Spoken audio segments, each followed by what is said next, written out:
This is a podcast from soof.co.uk. Hello, I'm Patrick Downs. This is all about film, whether it be Blu-ray, DVD or streaming. This is Bring the Film. In lockdown, just as they decide to separate, Linda and Paxton find life as other plans when they're stuck at home in a mandatory lockdown. Co-habitation is proven to be a challenge, but fueled by poetry and copious amounts of wine, it will bring them closer together in the most surprising way. Directed by Doug Liman, starring Anne Hathaway, Chiwetel Ejiofor and Stephen Merchant. And our correspondent Hayley Donahue caught up when Anne Hathaway plays Linda by the challenges of filming in 2020. I've never had an experience like this before.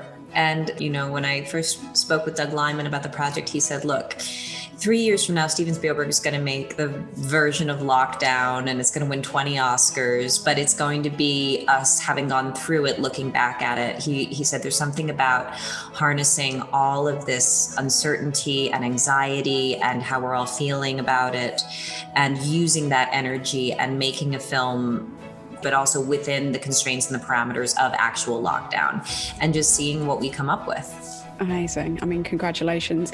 And Chiwetel, he just seems like such a professional, just perfect for this real kind of time-pressured filming that you sound like you were under. What were some of your kind of fondest moments working together? There were so many moments when, we were filming, I don't even know how many hours into the day, how many pages into the 180-page script with, the end of day fast approaching. And I kept looking up thinking, thank God it's you. And the thing that I knew Chiwetel was, obviously we all know Chiwetel is this amazing, brilliant, dramatic actor. I had no idea what a playful person he was. And, and so I wish that I had like a perfectly packaged anecdote for you to say how wonderful this is. But the truth is we just shot The Breeze, for 3 weeks straight. And then we would go in and do these really heavy lifts of dialogue and these, really emotional character explorations. And I could have only done it with someone at his caliber. And I'd like to think I could have only done it with him. Amazing. And I also loved your Zoom with Ben Stiller and his son, his teenage son. Yes.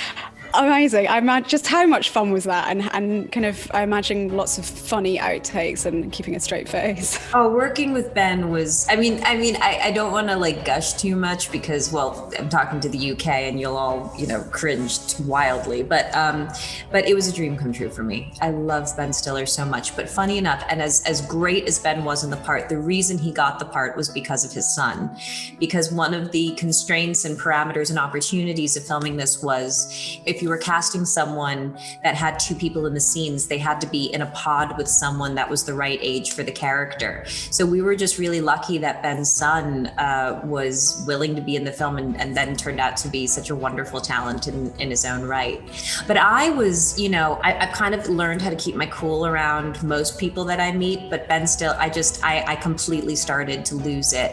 And that was the great thing about working with him on Zoom, was because when I could feel myself kind of, getting quite frankly weird, I was able to excuse myself and pretend like I needed to do something off camera, but really I just stepped out of frame and was breathing, and I was like, Doug, talk to Ben. I can't function right now. Amazing. And filming in Harrods, wow, like a dream come true. Just how special was that, and what would you choose in the food hall if you left to your own devices? It was special, but I have to say that was the scariest part of the shoot, because I felt, when we were filming at the house where the majority of the film takes place, it felt very contained. I knew the crew, I knew the safety parameters. I was able to see everyone had their masks on. I knew that none of us had time to do anything else because the film demands were so rigorous. But then when we went to Harrods, in order to make our day, we would have to go into the store before it had completely shut down, which meant that I was interacting with more people than I'd seen in what was at that point 8 months. And that part was really, really scary. And then once everybody was cleared out, there was a lot of beauty there, just to be around these items that are made with such care, that are so, for all of us, I think, are so out of reach, particularly at the moment, but to actually just get to look at them kind of set up like it was almost like a museum. That part was really cool. And it was just nice to be in a public space without other people. As terrible as that sounds, it was just great to see everything, but not have to be so scared about catching anything. Directed by Doug Liman, starring Anne Hathaway, Chiwetel Ejiofor, and Stephen Merchant. And Haley Donaghy caught up with Chiwetel Ejiofor, who plays Paxton, about what attracted him to the film. I was really excited about it. I thought it was fun. I thought it was lively. I thought it was truthful.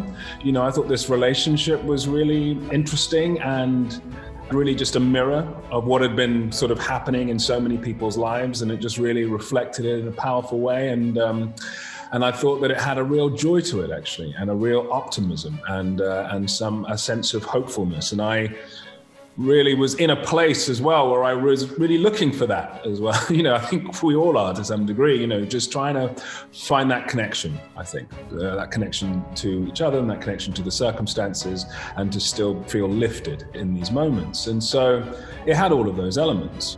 Amazing. And working with Anne Hathaway, no brainer. She seems like a lot of fun to be around, very relaxed. What are kind of some of your favorite memories working together? I knew sort of immediately, that she was going to be. Obviously, I knew that she was doing the part when I was talking about it initially, and so I knew that I knew all the things that everybody knows, in terms of just how spectacular an actress she is. But I also had a suspicion that, for somebody to want to play this part and to want to jump into these circumstances, they would just have to be kind of very easy as well, sort of easy to work with, and comfortable in their talent and their ability and their capacity to work with and get on with other people in a sort of stressed little circumstance, and it was delightful to find that was true. It was a really great experience, actually, and it was incredibly fun working with her, and she made it a real joy.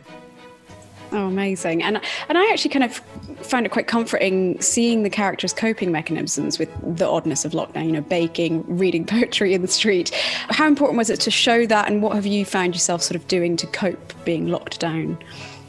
I think it was all of those things that really impressed me about Steve Knight's writing, that he really did encapsulate all of the different ways in which we've all been having to deal with lockdown. And I think just recognizing yourself in this story is a really important part of it, just connecting to that kind of humanity. I feel like, lockdown for me has gone in all of these stages, right? Where you feel like, well, I'm coping by doing all these things that I wanted to do, for example, in the first March, April last year. And then by May, you're like, well, actually that's all done now. We're still in this situation, and so you're adapting to all these kind of long objectives and short goals and all of this stuff, and trying to figure out a way through the day-to-day of it, and seeing that kind of reflected in a story, and that I knew that I connected to. I knew that was uplifting me as I was reading it and seeing myself sort of in the part. And I kind of had a suspicion that other people might also find themselves in the story. And